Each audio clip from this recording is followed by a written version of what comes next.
নমস্কার, জানিয়ে দেব আজকের দেশ ও বিদেশের বাছাই করা 30টি গুরুত্বপূর্ণ খবর। প্রথমেই থাকছে সংবাদ শিরোনাম। বাংলায় থাকতে হলে বন্দে মাতরম গাইতে হবে, শর্মিলাকে ঘিরে তুমুল বিতর্ক, তৈমুরের নাম টানলেন শ্রমিক। চিকিৎসায় যেন খামতি না থাকে, অসুস্থ বুদ্ধ জয়া মীরা, হাসপাতালে দেখতে গেলেন মুখ্যমন্ত্রী। টুলুকাণ্ডের ডোমকলে হানা দিল বীরভূম পুলিশ, অনুব্রতের দেহরক্ষী সাইগলকে নিয়ে তার বাড়িতেই তল্লাশি অভিযান। অন্নপূর্ণার রাজনৈতিক বাঞ্ছনার দিন শেষ, মিডিয়া ট্রায়াল রিল করে শুভেন্দুকে নোমানো যাবে না, ভবানীপুরে মুখ্যমন্ত্রী।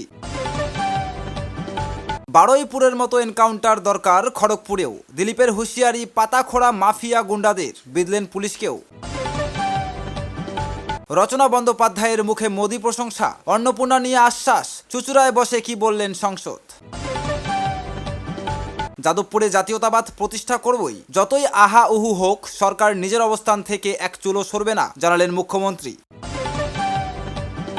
ভুয়ো নথি তৈরি করে সরকারি টাকা লুট, স্বাস্থ্য ভবনে আতশ কাচের নিচে রাজ্যের একাধিক নার্সিং হোম এবং হাসপাতাল। কর্মী সংখ্যার সঙ্গে বেতনের হিসাবে গড়মিল, তৃণমূল জামানার নিয়োগ নিয়ে কলকাতা পুরসভায় বিশেষ তদন্ত কমিটি গঠন। অবশেষে পুলিশের জালে নিউ মার্কেটের অগ্নিদগ্ধ হোটেলের মালিক, ঝাড়খণ্ড থেকে বেহালার বাড়িতে ফিরতেই গ্রেপ্তার। দাম বেড়েছে চিনির, মাথায় হাত শক্তিগড়ের ল্যাংচা ব্যবসায়ীদের। ভাঙড়ে আরাবুল ইসলামের গাড়ি লক্ষ্য করে বোমা ইট ভাঙল কাজ, আইএসএফকে দুষলেন সদ্য প্রাক্তন নেতা। আবাস প্রকল্প পাইয়ে দেওয়ার নামে মোটা অঙ্কের কাটমানি, গ্রেপ্তার তৃণমূল নেতা। যশস্বী প্রধানমন্ত্রীকে ধন্যবাদ, অন্নপূর্ণা যোজনা পেয়ে পথে মহিলারা। ভাঙড়ে পুড়িয়ে দেওয়া হলো আইএসএফ পার্টি অফিস। বহরমপুরে তৃণমূল নেতার বাড়িতে কার্তুজের ভান্ডার কেন রেখেছিলেন? বাংলার হাওয়ায় নতুন গন্ধ, উন্নয়নের জোয়ার, শুভেন্দু সরকারের প্রশংসায় রাজনাথ। 26,000 চাকরি বাতিল মামলা, নিয়োগ প্রক্রিয়ার সময় বাড়াতে সুপ্রিম কোর্টে গেল WBSSC। লাখ টাকা দিলেই ফায়ার সার্টিফিকেট, নিউ মার্কেট কাণ্ডের নজরে দমকল আধিকারিকরা, সিল হচ্ছে 70 বেআইনি হোটেল।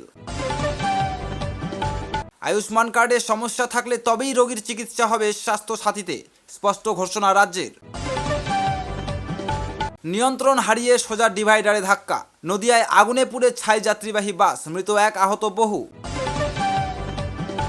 আইএসএফ ছাড়ার 24 ঘন্টার মধ্যেই আরাবুলের গাড়িতে বোমা ইট, অন্ধকারে হামলা অল্পের জন্য রক্ষা।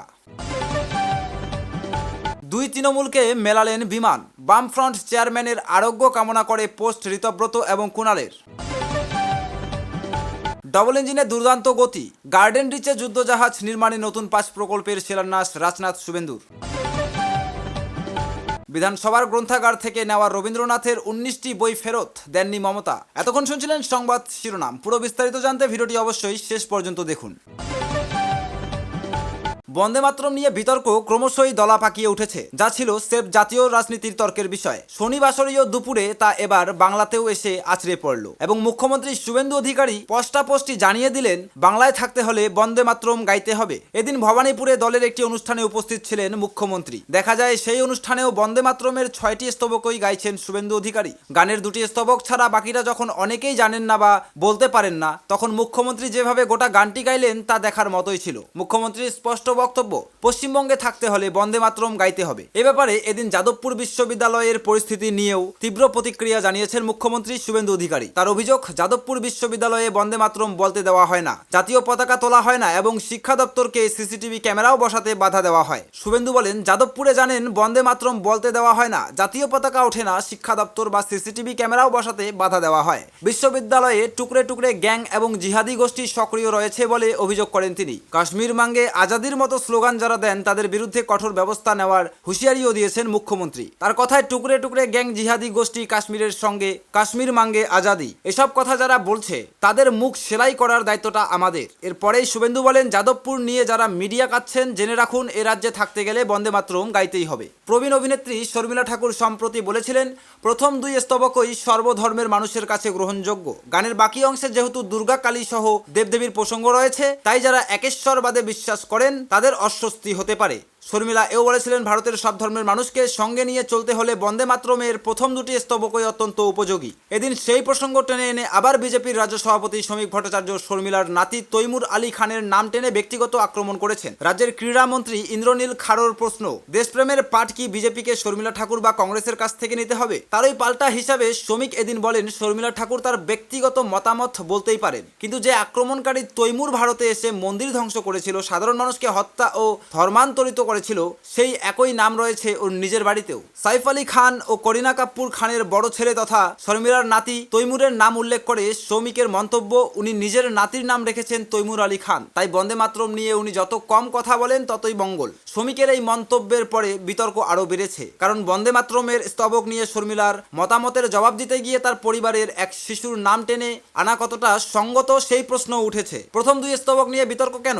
বঙ্কিমচন্দ্র চট্টোপাধ্যায়ের বন্দে মাতরম প্রথম প্রকাশিত হয়েছিল তার আনন্দমঠ উপন্যাসে। গানটির প্রথম দুই স্তবককে সুজলা সুফলা শস্য শ্যামলা মাতৃভূমির সৌন্দর্যের বন্দনা করা হয়েছে। পরবর্তী স্তবকগুলিতে দেশ মাতৃকাকে দুর্গা, কমলা বা লক্ষ্মী এবং বাণী বা সরস্বতীর রূপে কল্পনা করা হয়েছে। এই দেবী অনুষঙ্গ নিয়েই দীর্ঘদিন ধরে আপত্তি জানিয়ে আসছেন কিছু ইসলামী এবং এক ঈশ্বরবাদী সংগঠনের প্রতিনিধিরা। 1937 সালে কংগ্রেস ওয়ার্কিং কমিটি জাতীয় ও সর্বজনীন অনুষ্ঠানে বন্দে মাতরমের প্রথম দুই স্তবক গাওয়ার সিদ্ধান্ত নিয়েছিল। কংগ্রেসের দাবি, রবীন্দ্রনাথ ঠাকুরের পরামর্শ এবং মহাত্মা গান্ধী, জওহরলাল নেহরু, সুভাষচন্দ্র বসু, সর্দার বল্লভভাই প্যাটেল ও মৌলানা আবুল কালাম আজাদের মতো নেতাদের উপস্থিতিতে এই সিদ্ধান্ত নেওয়া হয়। সম্প্রতি কংগ্রেস জানিয়েছে দলীয় অনুষ্ঠানে তারা সেই পুরনো সিদ্ধান্তই অনুসরণ করবে। অন্যদিকে বিজেপির অবস্থান, বন্দে মাতরমের সম্পূর্ণ 6টি স্তবকের সম্মান ও ঐতিহ্যের সঙ্গে কোনো আপোষ করা যাবে না। ফলে বিতর্কটি আরও কেবল প্রথম দুই স্তবক বনাম সম্পূর্ণ 6টি স্তবকে সীমাবদ্ধ নেই। ধর্মীয় বিশ্বাস, সাহিত্যের ব্যাখ্যা, জাতীয়তাবাদ, ব্যক্তি স্বাধীনতা এবং রাজনৈতিক পরিচয়ের প্রশ্নও এর সঙ্গে জড়িয়ে গিয়েছে। দেখতে শনিবার সন্ধ্যায় দক্ষিণ কলকাতার একটি বেসরকারি হাসপাতালে পৌঁছলেন মুখ্যমন্ত্রী শুভেন্দু অধিকারী। চিকিৎসকদের সঙ্গে কথা বলে বুদ্ধজায়ার চিকিৎসা ও শারীরিক পরিস্থিতি সম্পর্কে বিস্তারিত খবর নেন মুখ্যমন্ত্রী। সূত্রের খবর, তার চিকিৎসার ক্ষেত্রে কোনো ধরনের সাহায্যের প্রয়োজন হলে তাকে জানাতে চিকিৎসকদের নির্দেশ দিয়েছেন শুভেন্দু। প্রচণ্ড পেটের ব্যথার কারণে বৃহস্পতিবার 21শে আগস্ট তাকে কলকাতার উডল্যান্ডস মাল্টি স্পেশালিটি হাসপাতালে ভর্তি করা হয়। বর্তমানে তার শারীরিক অবস্থা স্থিতিশীল বলে শনিবার হাসপাতালের তরফে জানানো হয়েছে। মীরা ভট্টাচার্যের বয়স 76 বছর। হাসপাতালের মেডিকেল বুলেটিন অনুযায়ী গত 2 সপ্তাহ ধরে তার মাঝে মধ্যে তীব্র পেটের ব্যথা হচ্ছিল। সেই সমস্যা নিয়েই তাকে হাসপাতালে ভর্তি করা হয়। ক্রিটিক্যাল কেয়ার বিশেষজ্ঞ চিকিৎসক সৌতিক পান্ডার তত্ত্বাবধানে তার চিকিৎসা চলছে। শনিবার সন্ধ্যা 7:30 নাগাদ উডল্যান্ডসে পৌঁছন তিনি। প্রায় রাত 8টা পর্যন্ত হাসপাতালেই ছিলেন মুখ্যমন্ত্রী। সূত্রের খবর, মীরার শারীরিক সমস্যা ও চিকিৎসার বিষয়ে চিকিৎসকদের সঙ্গে বিস্তারিত কথা বলেন শুভেন্দু। প্রয়োজন হলে চিকিৎসার ক্ষেত্রে সরকারের তরফে সব রকম সহযোগিতা করা হবে বলেও জানান তিনি। কোনো সমস্যা হলে যাতে তাকে নির্দ্বিধায় জানানো হয়, চিকিৎসকদের সেই বার্তাও দেন মুখ্যমন্ত্রী। উল্লেখ্য, রাজ্যে বিজেপি সরকার ক্ষমতায় আসার পর প্রয়াত প্রাক্তন মুখ্যমন্ত্রী বুদ্ধদেব ভট্টাচার্যের পরিবারের জন্য বিশেষ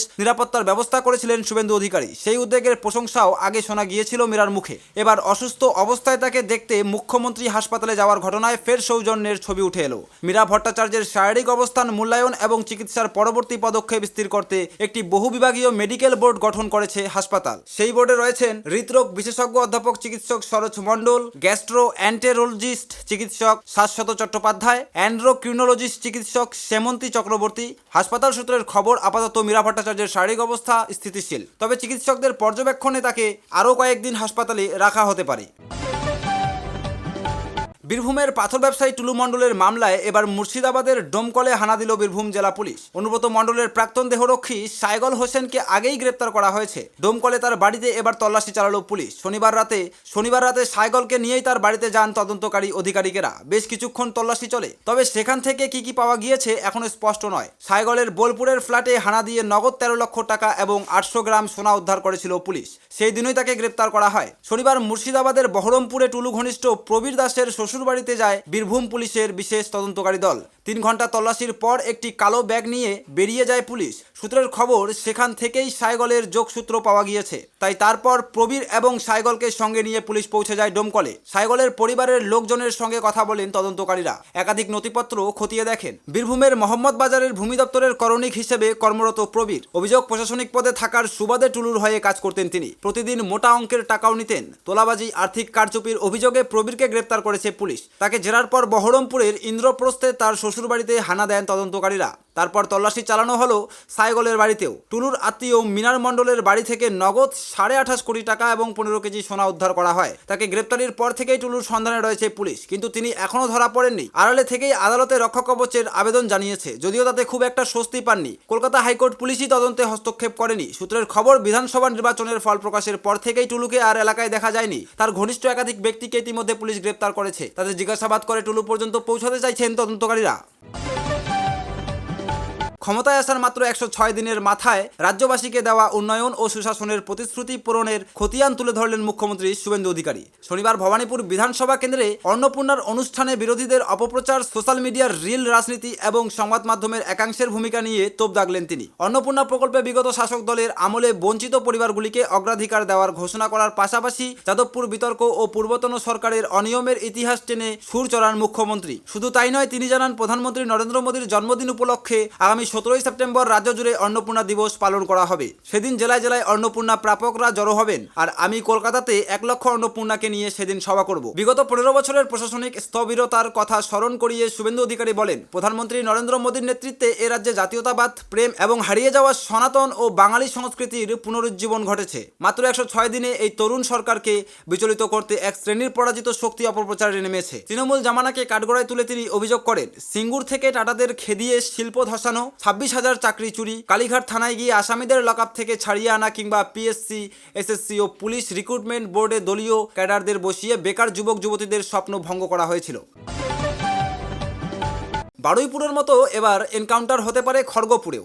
বিজেপির এক কর্মসূচিতে যোগ দিয়ে এমনটাই হুঁশিয়ারি দিলেন রাজ্যের মন্ত্রী দিলীপ ঘোষ। তার নিশানায় রয়েছে খড়গপুরের মাফিয়া, গুন্ডা এবং পাতাখোর। তিনি জানান, পুলিশ তাকে জানিয়েছে পুজোর আগেই সেখানে শান্তি ফিরবে, গুন্ডাগিরি বন্ধ করা হবে। এই সূত্র ধরে তিনি পুলিশকেও কটাক্ষ করতে ছাড়েননি, তাদের এবার কর্তব্য পালনের কথা স্মরণ করিয়ে দিয়েছেন। রবিবার খড়গপুরের বিজেপির একটি কার্যালয়ের উদ্বোধন করেন দিলীপ। সেখানেই তিনি জানান, খড়গপুরের মানুষ বারবার বিজেপির পাশে থাকলেও মাঝে কয়েক বছর সেখানে গুন্ডারাজ ছিল, সাধারণ মানুষের উপরে অত্যাচার করা হতো। তার কথায় এসবে তৃণমূল নেতারা যুক্ত। পুলিশকে বলেছি ব্যবস্থা করতে, নয়তো আমাদের কাছে আসবেন। তারপরেই দিলীপ জানিয়ে দেন, খড়গপুর এই মাফিয়াগিরি, গুন্ডাগিরি আর চলবে না, কোনো গুন্ডা সেখানে আর থাকতে পারবে না। রাজ্যের মন্ত্রীর কথায় পুলিশ বলে দিয়েছে, খড়গপুরে পা রাখলে গুলি খেতে হবে, ডাল ভাত খাওয়ার আগে গুলি খেতে হবে। দেখতে পাচ্ছেন গুন্ডাগিরি কমেছে। পুলিশ আমাকে বলেছে পুজোর আগে ঠান্ডা করবে। দিলীপ এও জানিয়েছেন, পুলিশ যাতে যথাযথ ব্যবস্থা নিতে পারে সেজন্য সব রকম স্বাধীনতা দেওয়া হয়েছে। তার কথায় ঠান্ডা করার জন্য যা করা দরকার হাত খোলা রয়েছে, হাত বার করবে, ট্রিগার টিপবে, উৎপাত সহ্য করব না। দিলীপ জানিয়েছেন, নেশার অর্থ জোগাতে যারা চুরি করত সেই পাতাখোরদের বারবারন্ত কমছে খড়গপুরে। ইতিমধ্যে পুলিশ সেরকম 200 জনকে গ্রেপ্তার করেছে। তাদের মধ্যে কেউ কেউ জামিন পাবেন, যাদের সংশোধন হবে না তাদের জেলেই থাকতে হবে বলে হুঁশিয়ারি মন্ত্রী। প্রয়োজনে কড়া পদক্ষেপ করার হুঁশিয়ারও দিয়েছেন দিলীপ। তার কথায় ভিডিও দেখেছেন, পুলিশ পাড়ায় পাড়ায় তাড়া করে ধরেছে, কাউকে ছাড়া হবে না, দরকারে এনকাউন্টার হবে, বারুইপুরে যেমন হয়েছে। দিলীপ জানিয়েছেন, খড়গপুরের মানুষ শান্তি পেতে চান বলেই বিজেপিকে ভোটে জিতিয়েছেন। তাই তার লক্ষ্য হলো মানুষজনকে শান্তি দেওয়া। সেজন্য যা প্রয়োজন সব ধরনের পদক্ষেপ করার আশ্বাস দিয়েছেন দিলীপ। সেই সঙ্গে পুলিশকেও হুঁশিয়ারি দিয়েছেন। তিনি জানান, আগে খড়গপুরে যে ব্যবস্থা ছিল তাতে পুলিশও যুক্ত ছিল। ব্যবসায়ীরা ব্যবসা করতে ভয় পেতেন, অনেক পরিবার অনাথ হয়েছে, কিন্তু এখন আর তা চলবে না। তার কথায়, আগে পুলিশ জেনেও করেনি, এখন করুক। গুন্ডা মাফিয়াদের বাড়াবাড়ি থেকে পুলিশের বাড়াবাড়ি ভালো।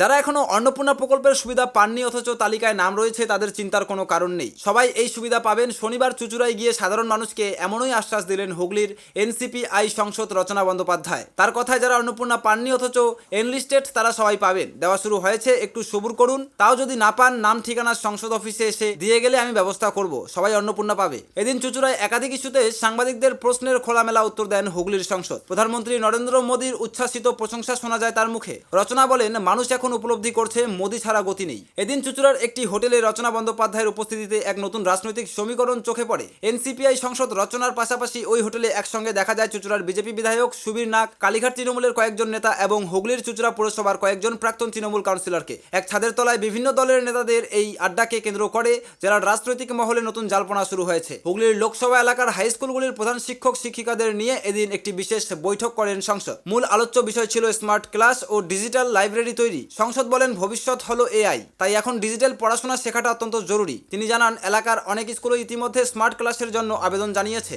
সাংবাদিকদের মুখোমুখি হয়ে এদিন যাদবপুর বিশ্ববিদ্যালয় এবং অভিনেত্রী শর্মিলা ঠাকুরের সাম্প্রতিক বন্দে মাতরম মন্তব্য নিয়েও মুখ খুলেন তিনি। যাদবপুর প্রসঙ্গে রচনা বলেন, যাদবপুর বিশ্ববিদ্যালয় একটি নামকরা এবং সম্মানের প্রতিষ্ঠান। আমরা একে খুব উঁচু নজরে দেখি। অনেক বড় মাপের মানুষ এখান থেকে বেরিয়েছেন। আমরা চাইব সেই শিক্ষা প্রতিষ্ঠানের গরিমা যেন বজায় থাকে, যাদবপুর বিশ্ববিদ্যালয়ের নাম যেন সবসময় উজ্জ্বল থাকে। তবে শর্মিলা ঠাকুরের বন্দে মাতরম মন্তব্য নিয়ে বিতর্ক সযত্নে এড়িয়ে গেছেন তিনি। রচনা বলেন, এটা তার নিজস্ব মতামত, কি ভেবে তিনি সেটা বলেছেন সেটা সম্পূর্ণ তার ব্যাপার, আমি সে ব্যাপারে কোনো মন্তব্য করব না। একই সঙ্গে শ্রমিক ভট্টাচার্য মন্তব্যের প্রেক্ষিতেও তিনি বলেন, শ্রমিক দাস সুবক্তা, তিনি যেটা বলেছেন সেটা নিয়ে আমি কোনো মন্তব্য করব না।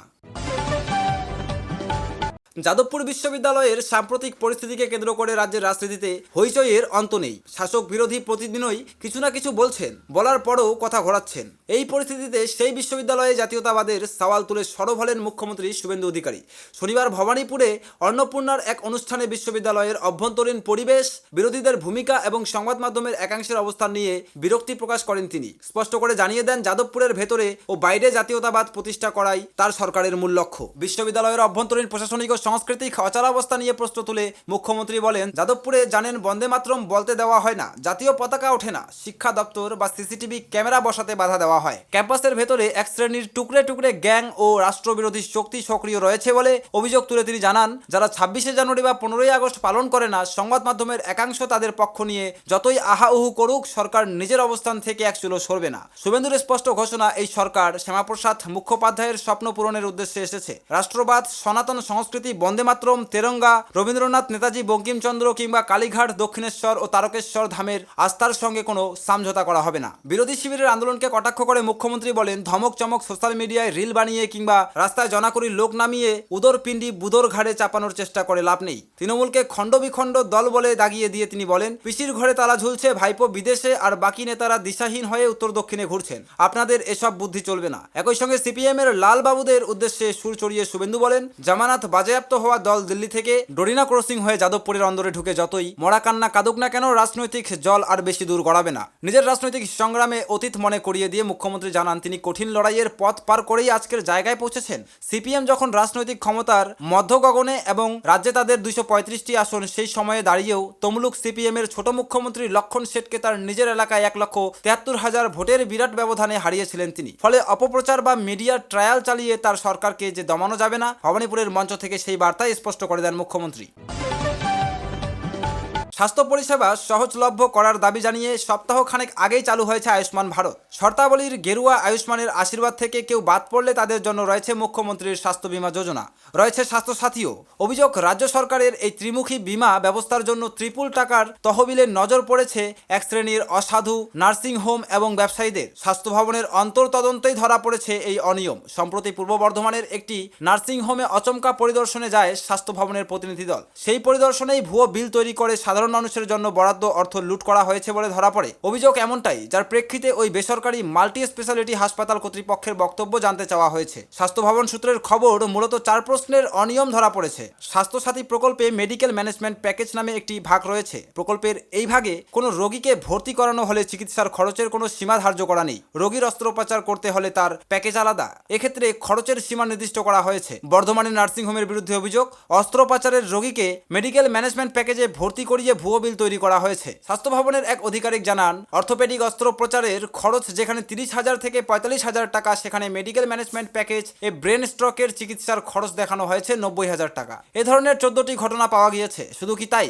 স্বাস্থ্যসাথী প্রকল্পে যে রোগের চিকিৎসার পরিষেবা নেই, সেই ধরনের রোগীকে ভর্তি করিয়ে প্রকল্পে আছে এমন রোগের রোগী হিসেবে দেখানো হয়েছে। পরিদর্শক দলের সদস্য স্বাস্থ্য ভবনের এক আধিকারিক বলে, মেরুদণ্ডের অস্ত্রোপচার করে নিউরো সার্জনরা। হাসপাতালের নথি বলছে মেরুদণ্ডের অস্ত্রোপচার করছেন অর্থোপেডিক সার্জন। বেসরকারি নার্সিং হোম অ্যাসোসিয়েশনের একাধিক সদস্যের দাবি, পূর্ব বর্ধমানের ঘটনা হিমশৈলের চূড়া মাত্র। রাজ্যের প্রায় প্রতি জেলায় একাধিক বেসরকারি নার্সিং হোম হাসপাতাল এই পথে রোজগার করে ফুলে ফেপে উঠেছে। নিউরো মেডিসিনের রোগীকে কিভাবে অর্থোপেডিক চিকিৎসার রোগী সাজিয়ে বিল তৈরি করা সম্ভব? স্বাস্থ্য ভবনের এক আধিকারিক জানান, পুরনো ব্রেন স্ট্রোকের রোগীদের সিটি স্ক্যানের রিপোর্ট মজুত করে রাখা হচ্ছে। এরপর অর্থোপেডিক চিকিৎসার রোগীকে ব্রেন স্ট্রোকের রোগী সাজানোর জন্য পুরনো কোনো ব্রেন স্ট্রোকের রোগীর সেই সিটি স্ক্যান ব্যবহার করা হয়েছে। শুধু সিটি স্ক্যানের রিপোর্ট উপরে লেখা রোগীর নাম, সিটি স্ক্যানের তারিখ কম্পিউটারে এডিট করে দেওয়া হচ্ছে। এক শ্রেণীর নার্সিং হোমের মালিকেরা এ ধরনের দুর্নীতিতে জড়িত তা স্বীকার করেছে association of private hospital and nursing home. সংগঠনের সম্পাদক রাজীব পান্ডে বলেন, এ ধরনের দুর্নীতির পক্ষে আমরা নেই।